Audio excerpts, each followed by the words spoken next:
600 वर्ष पहले परमात्मा ने सूक्ष्म वेद में, अब आप जी को थोड़ा सूक्ष्म वेद क्या है, जैसे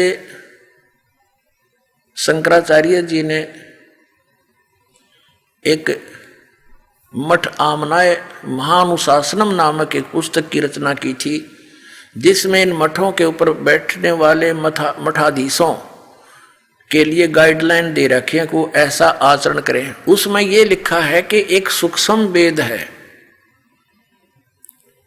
तो इन शंकराचार्यों से कोई पूछता है कि वो सूक्ष्म वेद क्या है, कोई तो कहता है कि वो महाभारत है 5वां वेद। अरे महाभारत में तो निरानाश करवाया उसने, पढ़ कहता आदमी वो भी जो है ना कति अज्ञानी हो जावे। ऐसे आचरण महापुरुषों के। द्रौपदी का चीरहरण हो रहा था, भीष्म पितामह द्रोणाचार्य कर्ण जैसे योद्धा वहां बैठे और ये द्रोणाचार्य उनके गुरु बैठे और बैठे बैठे देख रहे हैं, कुछ भी नहीं बोले, खड़े होकर ये भी नहीं कहा तू क्या कर रहा है नालायक व्यक्ति। एक बड़ी सभा में एक औरत को नंगा कर रहा है, तो क्या वो नेक व्यक्ति हो सकते हैं? एक विदुर थे भगत बीज, खड़ा होकर के कहा था कि विदुर कहे ये बंधु थारा, ये तुम्हारे भाई हैं और किसकी बेइज्जती कर रहे हो तुम? अपनी बहू की आप ही बेइज्जती कर रहे हो, कुछ तो शर्म करो। विदुर कहे ये बंधु थारा, एक कै कुल एक कै परिवारा।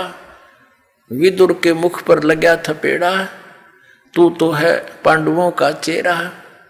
कहते हैं तू तो, जब दुशासन ने अपने चाचा के थप्पड़ मार दिया और ये शब्द बोले कि तू तो पांडवों का चमचा है, कहते हैं तू तो है बांदी का जाया, और वहां भीष्म द्रोण और कर्ण मुस्काया।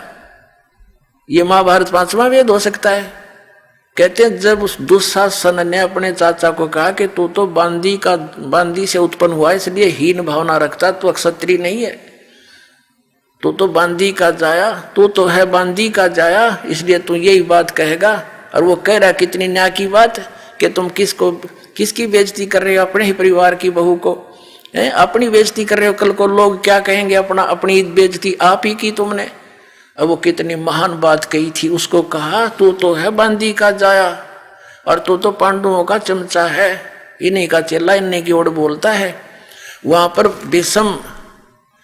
पर भीष्म कर्ण और द्रोण मुस्काया, वहां दांदरे काटने लग गए और खड़ा होकर ये कहना चाहिए था खबरदार, अगर एक उनमें से 3 महापुरुषों में से एक भी खड़ा होकर ये कह देता कि खबरदार इस लड़की का हाथ लगा दुर्योधन, हमसे बुरा नहीं होगा। हिम्मत नहीं थी दुर्योधन की, उनको पता था कि कितने सूरवीर हैं, लेकिन वह फेल हो गए वहां पर। और एक नंगे होते हुए औरत को देख रहे हैं, नहीं तो विदुर उठ कर चला गया था उसी समय।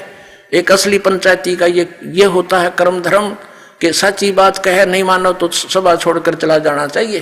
तो इनको उठकर चला जाना चाहिए था, भीष्म पितामह और द्रोणाचार्य और कर्ण को, गुरु जी को। और ये बैठे बैठे वही देख रहे हैं, होने दे के उस आगे शर होता सारा निवस्त्र करने लग रहा, बहन को नंगा देखने की चेष्टा में बैठे रहे हो और सभा को छोड़कर नहीं गए। और इसको ये 5वां वेद बतावे, धन्य है ये हमारे आचार्य। महाभारत को 5वां वेद बतावे, कटका मृगी दुनिया हाहाकार मच गया। ना जाने कितनी बहन विधवा हुई, अनाथ हो गए बच्चे। अब किसी से पूछा, दूसरा कहता है श्रीमद् भगवत गीता ये 5वां वेद। अरे वाह, ये तो चारों वेदों का सारांश है। श्रीमद् भगवत गीता इसका नाम है 5वां वेद की। ये तो खुद कहता है गीता अध्याय नंबर 4 के श्लोक नंबर 32 में कि वो सूक्ष्म वेद ये ऐसा है जिसमें परमात्मा ने आकर अपने मुख कमल से विस्तार से कहा वो धार्मिक युगों की जानकारी। और चौथे अध्याय के 34वें श्लोक में गीता ज्ञानदाता ने स्पष्ट कर दिया, किसी तत्वदर्शी संतों से पूछो, वो तो वेद हो ही नहीं सकता श्रीमद् भगवत गीता तो।